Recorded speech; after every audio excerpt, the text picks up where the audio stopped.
What's up guys, Vowage here. Today I'm going to make a Tearout gun out of a fart. Alright, so our Tearout gun should sound like this. With a little bit more distortion. Alright, let's get started. Alright, speedrun baby! Our fart sample is this. Epic, I know. First we're going to start with an initial patch in Serum 2. I'm going to turn this into our sub, bring this down 2 octaves, and change this to a sine wave. Next, we're going to turn this into a spectral, drag in our fart sample, bring it up an octave, and down 2 semitones. And now it sounds like this. Whoops, forgot to switch to the new patch. Alright, that's pretty cool as is, but we're going to do some more. Shout out to Odd Prophet. I learned a lot of these Tearout gun techniques from him.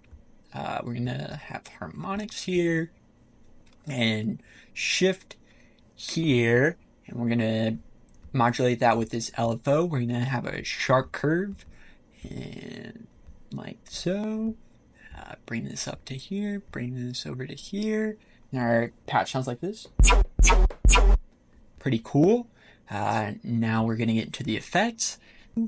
Let's start off with our first distortion, which we're going to change to overdrive, bring the stack up to 4, bring the drive as is, and then modulate this mix with that LFO.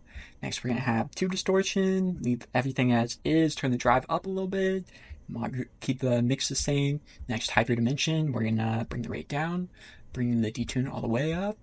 We're going to turn the unison to 7, bring the mix down here, bring the size down, and make the mix all the way up.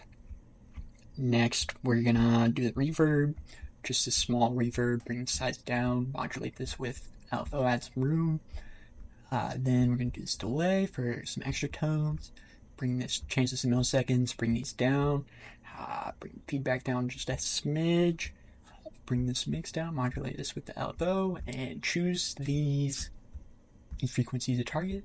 And then lastly, for that final distortion, it's just going to be diode 2, drive all the way up and mix down, and we're going to modulate with this LFO, and you can make the curve larger or smaller for more beef. And so now our patch sounds like this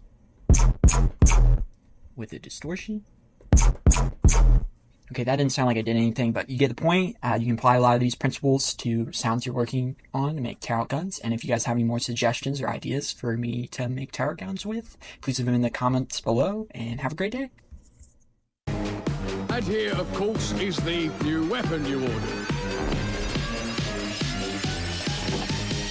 No. C'est dart gun, not...